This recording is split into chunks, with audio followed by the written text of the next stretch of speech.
Hello everyone.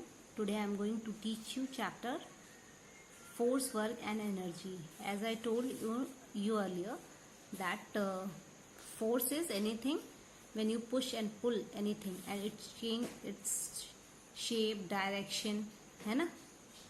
So उसे हम force कहते हैं. कोई भी चीज़ जब आप उसको पुल और पुश करें वो अपनी डायरेक्शन को चेंज करे, अपनी स्टेट को चेंज करे, वो मोशन में आ जाए. ठीक है, रेस्ट मतलब वो रुकी हुई है और वो चलने लगी, तो that is called force. Okay, force different type की होती है. As I told you earlier, muscular force जहां पर आप अपने मसल्स का यूज करते हैं. फ्रिक्शन फोर्स, वो फोर्स जो आपको मूव करने में हेल्प करे, दो चीजों को के बीच में बैलेंस बनाए. मैकेनिकल फोर्स जहां पर मशीन्स का यूज होता है. इलास्टिक, एज यू नो, जैसे रबर बैंड होता है, इलास्टिक होता है, वापस से वो अपनी शेप ले ले, that is elastic. Magnetic force जो कि आयरन और मैग्नेट जैसे आपस में कांटेक्ट करते हैं, वैसे ही फोर्स जो होती है वो मैग्नेटिक फोर्स होती है. और ग्रेविटेशनल फोर्स एक नेचुरल फोर्स है जिसकी वजह से आप अर्थ पे स्टेबल रह सकते हैं, चल सकते हैं, फिर सकते हैं. राइट, ये हमारे सारी थी types of force. Now will talk about the work. Okay, force जब आप लगाते हैं तब वर्क होता है, लेकिन फोर्स लगाएं तब भी वर्क ना हो, है ना, ऐसा भी हो सकता है. Okay, let's talk about it.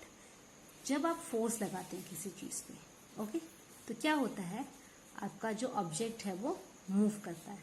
Okay, ये आपका ऑब्जेक्ट है. जब आपने फोर्स अप्लाई करी इस पे, तो ये क्या हुआ, आपका जो ऑब्जेक्ट है यहां से यहां पर मूव किया.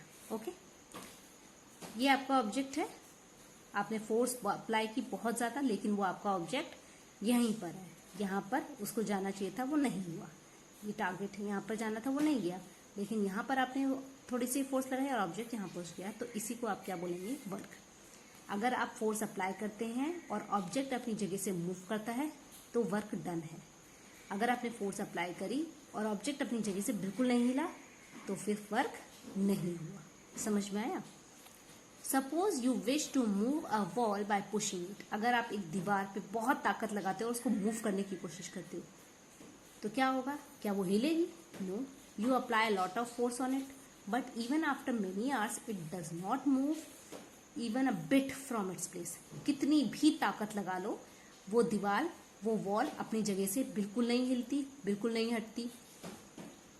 You feel tired and think you have done a lot of work on the wall. उसके बाद आप थक जाते हैं और आपको ये लगता है कि आपने इतना काम किया, उसके बाद भी ये जो वॉल है ये अपनी जगह से नहीं हिल रही. आपने इतनी ताकत लगाई, इतनी मेहनत करी, क्यों नहीं हिली? क्योंकि वो फिक्स है, तो वो तो हिलेगी नहीं.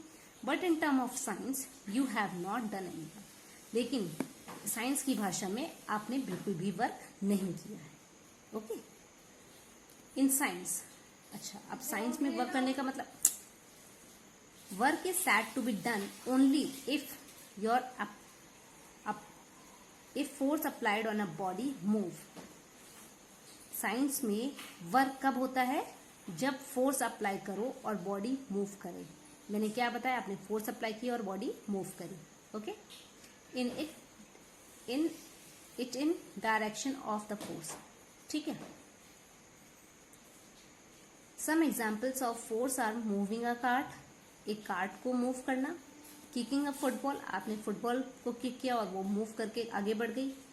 Picking up a book from the table, आपने टेबल से किताब उठाई. अच्छा, अब देखिए कितना इंटरेस्टिंग एग्जाम्पल है. आपने टेबल से बुक उठाई, अगर आपको लेकिन ये फील होगा आपने कोई काम नहीं किया है. क्यों? क्योंकि उसमें बहुत मेहनत नहीं लगेगी, लेकिन वो जो ऑब्जेक्ट है वो अपनी जगह से मूव होकर आपके हैंड में आ गया, तो दैट मीन्स आपने वर्क किया. Keeping it on a shelf, उसको शेल्फ पे रखना. Hitting a ball and a bat, एक बॉल और बैट को हिट करना. एक बॉल को बैट से हिट करना, क्योंकि आप जैसे हिट करते हो तो वो जो बैट है, जो बॉल है, वो बहुत दूर जाकर मूव करने लगती है. Okay, state whether the following statement are true और फॉल्स. अब बताइए कौन सी स्टेटमेंट सही है और कौन सी गलत है. Work is done when you hit a ball with a bat.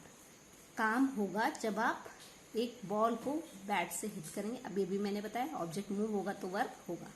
True. The force possessed by a body that regained its original shape after being stretch is called frictional force. अच्छा, a force possessed by a body, एक body जो force लगा रही है और उसके बाद क्या हुआ, वो वापस से अपने ओरिजिनल शेप में आ जाती है। ठीक है, आपने ताकत लगाई रबर बैंड पे, उसे खींचा और वो वापस से अपनी स्ट्रेच किया और वो वापस से अपनी ओरिजिनल शेप में आ गई। इसे हम कौन सी फोर्स बोलेंगे? Frictional force. Is it true? Wrong, it's false. कौन सी फोर्स होती है फ्रिक्शनल की जगह? इलास्टिक। ओके, वो इलास्टिक फोर्स होती है। To slow down a swing we push it in the opposite direction. अगर आपको किसी झूले को, किसी स्विंग को रोकना है तो उस पर आप अपोजिट डायरेक्शन में फोर्स लगाते हैं ताकि वो रुक जाए। Is it true? Yes, true. Force can not change the shape of a body. एक फोर्स किसी बॉडी की शेप को चेंज नहीं कर सकती। रॉन्ग, फोर्स जो है वो बॉडी की शेप को भी चेंज कर सकती है। ओके, सो ये आज हमने जो टॉपिक किया ये हमारा था work. In our next topic we will talk about the energy. Okay, this is all for today. Have a great day.